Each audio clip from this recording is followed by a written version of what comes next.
So hello Ninos. This is Alessandro directly from the cellar of Rimes Roscioli.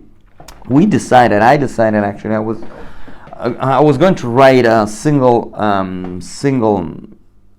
presentation of the wine. We will do actually that, but I thought that it would be also easier to send you a video because the wines are so particular and unique that we actually created for you that it was better for me to directly tell you something about them. We're going to also send some notes and technical details, also some videos of the winemakers when we have them. Some of the wines are like, we're at my last bottle, so I hope you're going to like it. And I don't have them here, so I cannot show it to you. We have the Alice Buonacorsi, we have the Ragnaie here, but most of them was on my only unique bottle. For example, La Chapelle du Clos, it's a beautiful champagne. Before that, I would like to speak about the Pinot Meunier 100%. It's called the La Demi Lune, from a producer called Bruno Michel, that I personally really love. We're talking about Vallée de la Marne. Vallée de la Marne is the central region of Champagne. Usually there you will find a blend of different grape varieties. As an average, in Côte de Blanc means white, you will mainly find Chardonnay and a bit of Pinot Blanc. While in Reims Mountain, which are actually just higher hills, we'll find mainly Pinot Noir, which is not true. There is also a bit of Chardonnay in the southern part of Reims Mountain. Then you have all the central area, which is usually a blend, 30% of each of Chardonnay, Pinot Meunier, Pinot Blanc, and Pinot Noir. Pinot Meunier is kind of a rough Pinot Noir. It is only few producers. They are, smart enough and skillful enough to do 100% Pinot Meunier. I don't know if you know a producer called Prévost that makes a beautiful champagne called the La Couleur-Zéry. It's one of my it used to be one of my favorite champagne, and there is another one I think is called Beresch is making also 100%. Not Beresch, sorry. La Herte is making another 100% Pinot Meunier, and this one here is called the Bruno Michel La Demi Lune. That's the name. It's a lieu dit. Lieu dit means that it's a single vineyard. It is important to mention the fact that it's a single vineyard because the Champagne is not famous to do single vineyard champagne. Usually it's a blend of different vineyards and also blend of different vintages, which is that's the case of this one here. Technically in Champagne you can do everything. You can add sugar, you can add yeast, you can blend different vintages, you can have a blend of different.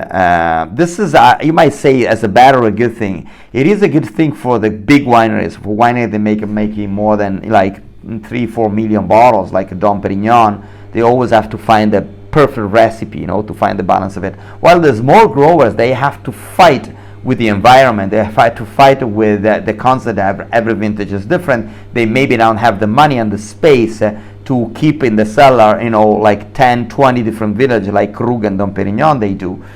But on the same time, you have from small growers like unique soul vintages of wine, unique soul expression of lieu dit, we call them. So it's the cru is somehow, it's that specific spot of the hill, like Clos de Menil from Krug, for example, or Vielvin Francais from Bollinger.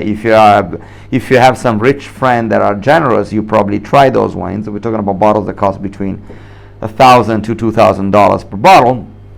I was lucky enough to taste those ones more than once because sometimes it happens that I can drink for free. That's why I do this job. But the two champagne that I chose for you, one is called La Demi Lune, as I was saying, 100% Pinot Meunier. Pinot Meunier means Mugnaio. Mugnaio is the mill guy, is the flour mill guy. Why Meunier? Because that grape variety, especially like maybe 1 week before the harvest, cover the skin with a kind of a white pale thing. And it looks like flour. Someone is putting some flowers in it. That's why they call it Pinot Meunier. And they used to be considered kind of a bit of rough, vulgar type of grape variety in terms of like the rough soul of Pinot Noir. So Bruno Michel and a few others, La Herte, for example, and the other one is Clos-Zéry, they were able to make those champagne. I call them with a rough elegance.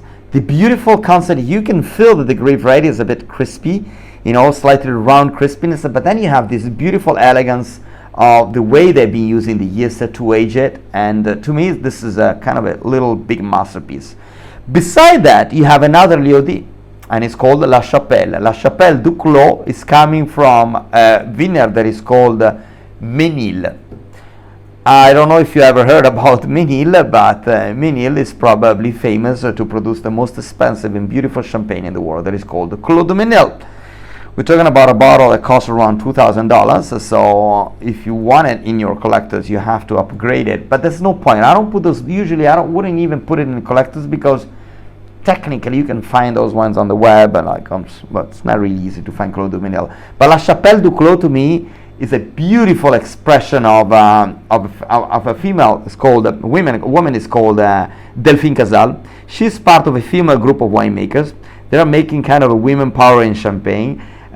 Historically, Champagne has been female-centered. Think about Veuve Clicquot. Veuve Clicquot is the Clicquot widow. Think about Madame Boulanger. Madame Boulanger was the last beautiful, elegant gourmand of the Champagne wine production. She was the one that was able to stop the Nazi to steal all the champagne. And she entered and dressed in black and say, "Are you trying to steal all our? There will be no more champagne. There is no more civilization for us." And she was able actually to stop the Nazi soldier in destroying her cellar. And so there is a lot of historical, Madame de Beauvoir type of ladies that ruled the idea of champagne. That is a female expression in the most elegant and pure concept of it. I also have to consider that champagne used to be part of the brothel, so like, and were high prostitute in Paris. So Delphine surely doesn't look like a prostitute. She looks like a beautiful, elegant French woman, and the way she was able to connect with the lady of Krug, the lady of Boulanger, the lady of Tattinger, and of Salon also, of De La Motte, and they created a group because they think that they are more than as good as men, better than men in making wine and especially making champagne. It's not a feminist group, she says. She's just about thinking about we should care about the fact how we know things. And I pretty consider Clos Casal one of the best champagne of the area. The other one, the Clos Casal, is the CLOS Casal. Sometimes I put it in the wine club. I don't know if you were in this collectors, even the last shipment, probably you had it. We're talking about the elegance, roundness of the champagne in this case. The wine is totally the crispy chalky soil surrounded by beautiful spice and sweetness. This is a champagne that can really go with everything from the aperitif to the after dinner. My suggestion, try to drinking alone with just a bit of a bread, enjoy it in front of a fireplace. Let's move over. Now, this white wine, despite the fact that it has a screw capsule, so it doesn't have a cork, it doesn't mean this is not a good Riesling. This is one of the steepest vineyards of Europe, as far as I know. The owner is called Reinhold Messner. I don't know if you know Reinhold Messner. He is one of the most famous climber in the world. He was the first one that was able to go on the Everest. How do you say? Everest without oxygen, so just with natural oxygen. So for sure it was obvious for him to create his winery with the steepest vineyard of Europe, almost the steepest vineyard of Europe. You are having a WeissBurgunder. WeissBurgunder, I think that's the right pronunciation. It doesn't really sound like Italian, but the reason why I say WeissBurgunder, I don't have the bottle here. It's similar to this one. It's a corkscrew. I already told about who is the winemaker. WeissBurgunder is a Pinot Blanc. Pinot Blanc, someone says, is the grandfather or the father of a Chardonnay. Most of the time, Pinot Blanc tend to be a bit fat. If you think about Pinot Blanc that is being produced in Alto Adige, north of Italy, it's like a super buttery fat with low acidity type of Chardonnay. But when Pinot Blanc is good, like this vineyard that I was telling you, is really high hill and slope, you have this incredible, beautiful crispiness on the palate. Basta. Because then the thank you. We tasted this wine, what was that? 10 days ago, before the new lockdown here in Rome, because Emanuele Pancrazzi, the winemaker, just came to visit us. So you're going to see a video of this guy. By the way, you have a video of this, you have a video of this, almost of all these ones here. So if you want to see where the wine comes from, if you want to see the palmento I was talking about, this is it. My suggestion here, I know that these videos might sound a bit long and boring, but it's about, you don't have to see all of them. You decide to open a bottle with your friend, 3 minutes of video, 3 minutes of my bullshits here, and then you can show off with your friends, and you can have a perspective of the wine that is a completely different, because you're aware of things and you can connect to the wine with the countryside, with the tradition, with maybe some stories. Okay, so we're talking about a wine that is, I'll give you all the information about it in the list, but this is a wine that has completely changed the concept of a regional wine. Local, we're 45 kilometers north of Rome. And I have to say that Rome has been famous, more than the Colosseum all over the world. It was famous to produce the worst wine in the world, at least up to 20 years ago. There was no high quality winemaking here. Only few of them that were maybe super oaky stuff, and the rest was really almost vinegar with a lot of acidity, maybe some sugar in it, and sold it in those cheesy, horrible restaurants that are like the bad copy of The Lady and the Tramp, like tourist restaurants. So when Emanuele Pancrazzi decided to invest money in a winery that produced only 3,000 bottles, he called one of the bigger experts of Montepulciano and Syrah, and more than everything, Grenache. You might say, well, you said that you don't like international grape varieties.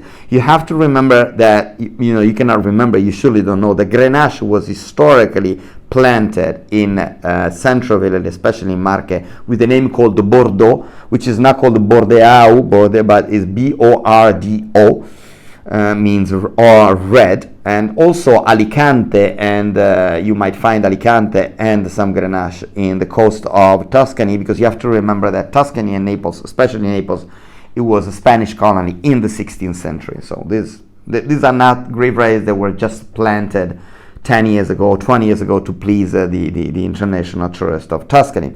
So Lazio, we have a beautiful area. You will see it in the video. We're talking about some of the best archaeological sites of the Etruscans. Etruscans are probably the original civilization of Italy. So if we have the arch, if we have a certain kind of architecture, it's not because of the Roman, it's mainly because of the Etruscans. And they probably taught most of the ancient Italian how to make wines. They are beautiful. If you see the video from Adamo Contucci, that we have it on our YouTube's Roscioli website, Roscioli channel, you will notice something about the Etruscans. We're talking about the quintessential round spiciness in this wine, and if you compare it with this, for example, this is the red, the white, and the Etna and this are the opposite. So if you decide to drink them the same night, I would suggest to start this one first and then this one. My suggestion, don't match this wine together. They're completely different. You might recognize a bit of a Napa Valley touch in this wine, in the nicest sense of the word, if there is one. In the sense that this wine is going to be rounder, fruitier, warmer. But what I like is the way he used the oak. It's so subtle.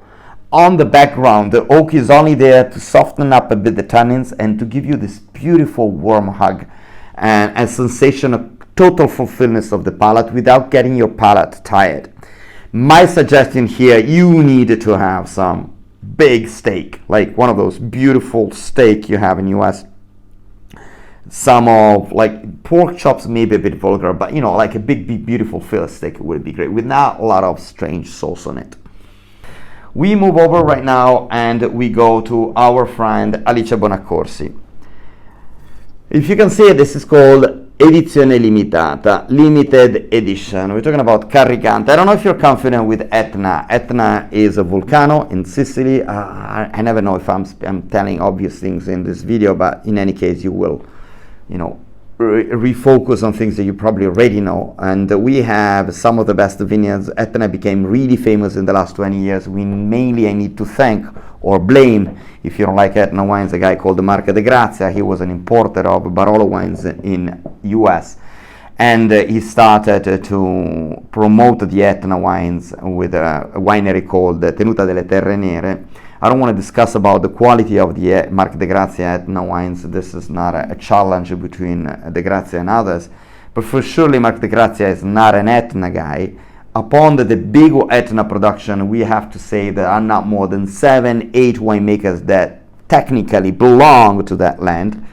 This doesn't make this winemaker better than others, but for sure, when they make wine, they have a bit of more respect about how the wine should taste. Maybe they remember a bit how the wine used to be, where their grandfather used to make. We're talking about one of the oldest wine regions in the world. We're talking about wines. Some of these Palmento. Palmento is a vineyard. It's a cellar in the middle of the vineyard where everything is made all in once. You press the grapes, you move it to a vask, a cement vask. Used to be a stone vask that goes to another place and naturally filter. And that's how Romans used to do and Greeks used to do.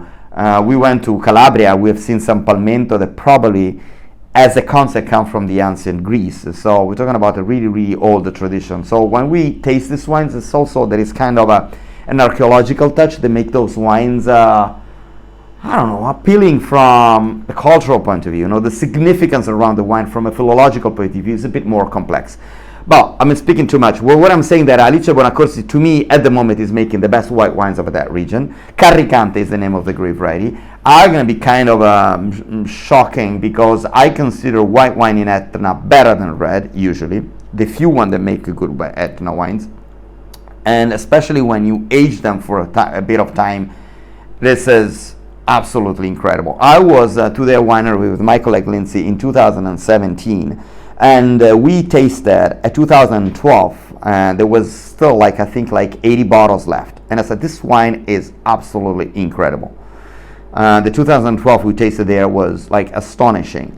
Now, last year, they decided to release a special composition of their red from 2008 and the white from 2012, both united. And I don't know if they follow just my suggestion, because we had this discussion about the 2012. I call this wine the Montalcino of Sicily. The taste you have, this beautiful smoky flavor, is like if Montalcino was on a volcanic soil, that's the thing. Something between Mersole and Montalcino, like that, like a round crispiness with a beautiful volcanic finish. I don't know how to pair it. To me, with a smoked codfish would be absolutely incredible, or any kind of a smoked mackerel would be perfect pairing. But I will risk even with like a scallop, like a foie gras scallop, not kind of a raw foie gras scallop. If you are not, you don't feel problems in eating liver. So we move now to Montalcino. This is my friend Riccardo Campinotti. You probably know that 13 has been an incredible vintage. Oh, I didn't tell about the red wine. This is the Etna. So we're talking about the two wines. It will be interesting to try them at the same night. The white wine and the red wine at the same night, because it's the same winery. 12 and 13 and 2008. 2008 was kind of a colder vintage in Etna. And this wine to me is like pure lava flow, smoky, smoky, smoky, smoky. It's like drinking stones. It gives you entirely 100% what is the goal of our wine club usually, or what's the goal for me in drinking wine. It was about traveling with your palate. It's kind of a synesthetic experience. When you taste this wine, you perceive that you are really brought somewhere, brought in a place where just smelling it, if you were there, you can be there again with your imagination. So that's the beauty of a good wine. And it's a beauty that is hard to find, I have to say, because most of the wine are conceived in the cellar, not in the vineyard. Actually, the point is to taste of oak and fruit, not of the place where they come from.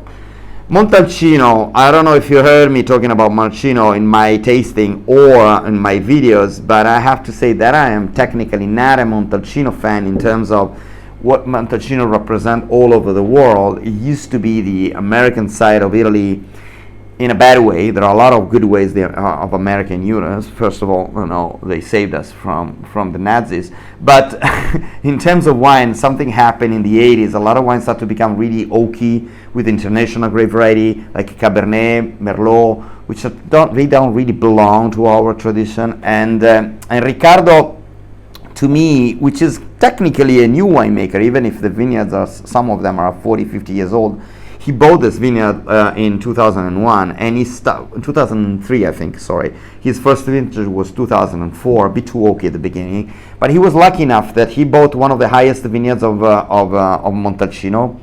If I remember, it's 580 meters on the sea level, almost to 600.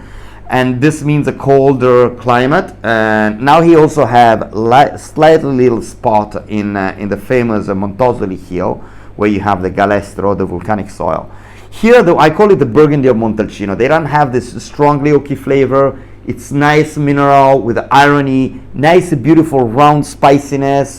The effect of the oak is in the background. It's not on the front stage. It's just there to hug the Sangiovese in a beautiful symphony of balances. It's not just, that kind of a vulgar vanilla smoky flavor coming from the oak. You can feel the refreshing flavor of the forest, not so far from there, of the Colli Senesi. This goes with a bit of game, not really strong game. I would say a canard filet, if you want to be fancy with your friends. Drink it now, but I think that even in 4 or 5 years, this is going to be absolutely amazing, as they say in SANL, the Californians. So the next one I'm going to present is called the Marchesi di Villamarina. I don't have the bottle because that's the only bottle that I had, so I gave it to you. So I hope you're going to like it because it's finished. Marchesi di Villamarina, it's not a difficult wine to find it. It's not easy to find all vintages. To me, those wines, when they are young, they'll be too oaky. And I am not an oaky fan. I'm not an oak fan. I don't like when the barrel is new. But I discovered that some of these wines that I used not to go mad for them, those are, super award-winning wines. I'm talking about Ornellaia, for example, Masseto. When they are young, it's just oak. Solaia is one of them. It's impossible to drink when it's less than 10 years. But then after 15, 20 years, that's the ideal. I think it's, as far as I remember, it's the 1998 that I actually sent you. And which was a great vintage, 98 and 99, both of them. It's a completely different experience. The oak is real balanced. You're talking about 100% Cabernet Sauvignon. Usually, I don't like to give this international grape varieties in my collector clubs, but this is a beautiful exception. We'll have more than one actually of these exceptions. There is something mythological about Turriga, Marchesi di Villamarina, and Sassicaia and Vigna d'Alceo. They are all linked by one single thing. Mr. Mentor Giacomo Takis. Giacomo Takis is the enologist that invented Tignanello, invented Sassicaia. So if now Tuscan wines are known all over the world, it's mainly because of this guy. Now, the point is that he was able also to go to Sardinia, and so he did Marchesi di Villamarina and Turriga. Two completely different wines, because Turriga is mainly produced with local grape varieties, while Marchesi di Villamarina, that is coming from south of Sardinia, is mainly made with Cabernet Sauvignon. Every vintage slightly changed, but the average is always 100% Cabernet Sauvignon. We're talking about a wine that has nothing to do with Bordeaux style. I call it the Super Sardinian instead of the Super Tuscan, while I call this the Super Lazio. So the concept is about to make it like a precise wine. You're going to have here in Sicily this kind of wine that is slightly more earthy and smoky. Those wines are more in this beautiful balance between the fruit and the oak. 1998, to me, this goes beautiful with this aged cheese, like a good Parmigiano or a good Comté if you have it. Giacomo Takis, to me, everywhere he went, he created beautiful, beautiful wine creatures. I call them wine creatures because as you immediately understand, the touch of Giacomo Takis when he makes a wine, but not in the Michel Rolland style. Michel Rolland style is one of those guys, technically he makes great wines too, or the wines, I call the Parkerized wines that somehow they are so overly present this kind of a touch of the enologist. I know that Parker is not an enologist, he doesn't make wine, but there are a lot of wines that are made on Parker style. With Parker style, that means overly oak, overly fruit, and the wines really taste all the same, no matter where they come from. In this case, Takis, I think he was able. I will probably put the Vigna d'Alceo in the next shipping, so you will understand. It will be nice to taste video shipping after video, shipping after shipping, different wines from the same enologist, and to see how his hand is changing. I will put a Sassicaia also if you upgrade on your collectors. Now, the next one will be Sottimano. Again, that's another bottle that I don't have. As far as I remember, it's a Currà 2008. And we're talking about a Cru or Barbaresco. Sottimano is another winemaker that use a lot oak in a wise way. He used really, really good oak. Actually, it's actually bigger bottle, Tonneau mainly. And those wines, they get great after 10, 12 years, like every Nebbiolo, I would say. There are some Nebbiolo that can be actually drink even when they are younger, but in Sottimano you need it. We're talking about a strong, powerful Barbaresco. Sometimes people think that Barbaresco is lighter than Barolo. They call it the female side of Barolo. This is kind of bullshit, I would say.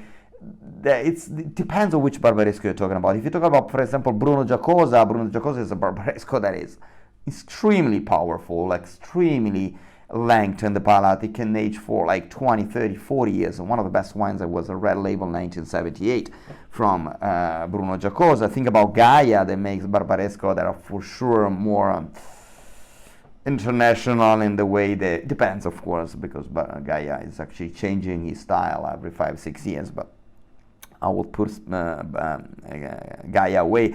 Think about my friend Luca Pasquero from Paitine. Next time we do the collectors, I might put a 2006 in the collection in the selection, which is one of the best Barbaresco I tried in the last 10 years. So when we talk about Sottimano, we talk about this producer that is I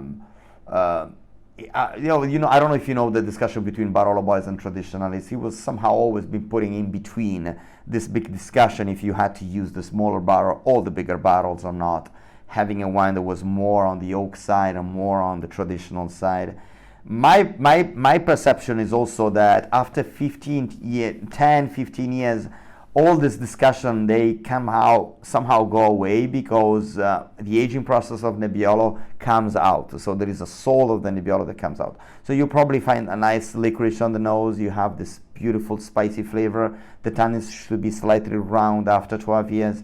My suggestion is to pair with this wine with some really, really old cheese like Parmigiano, not like Pecorino, too salty. It could beautifully go with some truffle or some wild mushroom.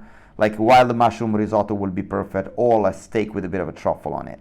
So I was talking about Super Tuscan, which is the definition of, there is not a technical definition of Super Tuscan, thanks God, because it's such a stupid word, in my opinion. But in general, Super Tuscan is considered a Bordeaux blend. Technically, Super Tuscan is the concept of making a modern Tuscany for, snobbish American tourists, as an average, I would say. So it doesn't have a definition. But the idea, it started about, in the beginning of the 70s with Giacomo Tacchis. So the concept is about, it's not just the kind of acidic traditional Sangiovese, but to make Bordeaux blend with a bit of a Sangiovese. In this case, Percarlo, it would be unfair to call it Super Tuscan because Percarlo is 100% Sangiovese. So it was interesting how some of these winemakers in the 90s, they were following in a bit the flow of this bit oaky type of wines, but at the same time, they didn't want to sell their soul to the concept of the Bordeaux blend. And especially they wanted to maintain the Italian tradition and the Tuscan tradition. So Percarlo, it's that one of those Sangiovese that beautifully turn after 10, 15 years of aging process, which is the case of the one you're trying.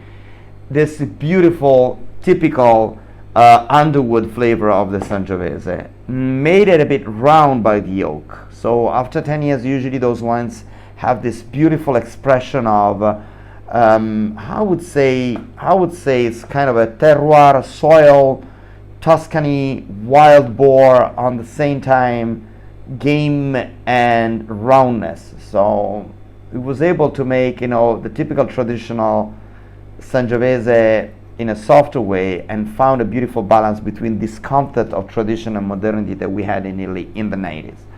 So it's like some of those refined Americans that they came to Tuscany in the 80s, but after 10, 15 years they were able to speak a perfect Italian with a perfect Tuscan accent, and they knew about the Tuscan tradition more than the locals. So Tuscany, it has always been an international region. There's forget about English people, German people, everyone used to come to Florence in the 16th century, even in the 15th, 16th, 17th century. So even more than Rome and Venice, I would say. So it was the center of the international refined tourism in the 19th century and even before. So next wine is, I actually have it.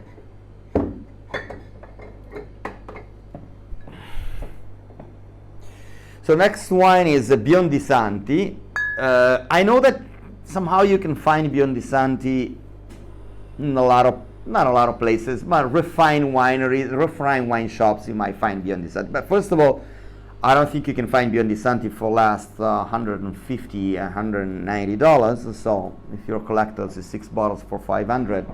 including shipping, you get this wine for less, for sure. The average is 80 euro per bottle. So, but the reason why I've been putting Biondi Santi is because 2012 and 2013 are the last vintages of Biondi Santi owned by the winery, by the Jacopo Santi, because then they sold the winery to a French company.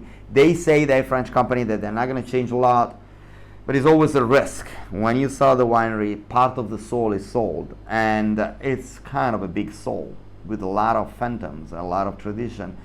There wouldn't be Montalcino without this family. Ferruccio Biondi Santi is the guy that in 1888 actually started the production of this refined wine, and he started called Montalcino Brunello. It was his uncle, Jacopo Santi, that was a pharmacist, that in 1824 he first selected the Sangiovese Grosso, which is a biotype of Sangiovese, the grave ready, that has got a slightly thicker skin, so goes better, you know, it can age for longer. What he did, Ferruccio Biondi Santi, he did the same thing that the Cavour did in Barolo 50 years before. Sorry. The idea is to age the wine in a smaller barrel and for a longer time. He believed so much in barrels that now if you go in the winery, you can still find bottles that are 60, 70 years old, which is a mystery, the way how they can keep the wine still alive in such an old bottle, because every enologist will tell you that you cannot keep a bottle for more than 20, 30 years. They have special secrets. They are beautiful, these aged barrels, and we tasted the wine directly from the bottle. The older bottles were much better than the younger ones, I have to say. We did a beautiful tasting, which is not easy, with some American friends in that winery. We tasted Reserve from 97, possibly one of the best Sangiovese I tried in the last 20 years. And 12 and 13, to me, were the really surprise of the day. Those wines, to me, it's kind of a shame. It's an infanticide to drink them now. You should... It's like killing a baby. You should leave this wine in the cellar if you resist for at least 10 years. My suggestion here is to have it with some canard, some kind of a raw tartare will be great also, some like raw meat, or like a really rare fillet from game. Okay, Ninos, this is the time for you to say thank you to me, because I think I gave you one of the best 2-3 Barolo I've tried in the last 20 years. That was my last bottle of, it's not necessarily a hugely expensive wine. Well, it's 2005. To me at the moment is priceless, and that bottle of wine that in our wine list it was $250, but you know, that's a wine that if you were able to buy it when it came out, probably was $50-60. But beside the concept of price, who cares? What I'm saying, that's a bottle that to me has no value right now, because the Gramolere 2005 from Fratelli Alessandria, we did a tasting with my friend Dario Capelloni like a few years ago, and we opened that bottle 2005. There was everything at that taste. There was Monfortino, there was Bruno Giacosa, Gaia, some bottles that could cost like $400-500, and that Gramolere went straight to the point, saying, you know, I don't give a shit if you're expensive and more known than I am, but I will beat you.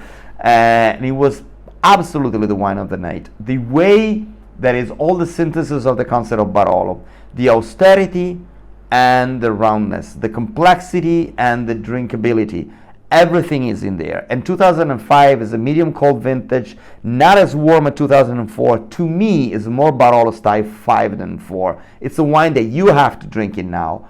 You have to enjoy it. I know that the taste is subjective, but this time please suspend your point of view and trust me and follow me. I'm going to be your palate guru right now. That wine is absolutely incredible. I don't know even why I gave it to you instead of drinking it myself, but trust me, Gramolere 2005 from Fratelli Alessandria is a truly masterpiece. Have it alone. I don't even know if you should pair it with something. If you have some truffle, that's the only suggestion. You know, pure white truffle on a really delicate fillet steak, really raw. Okay? So thank you very much. As I was telling you, if you have any question, you can WhatsApp me, you can leave your message in the chat, and I will send you also an email with some more information. I don't think anyone can give a better service than what we are doing. especially in this COVID time, we decided to spend all our free time to create a kind of a virtual relationship with all of you. And it would be great if you can send us any feedback, anything you want. Subscribe to our YouTube channel and you will receive beautiful tips of Italy every week. And remember, on community.wine you can do our free wine school. Thank you very much. Hope to see you soon here at Rimessa.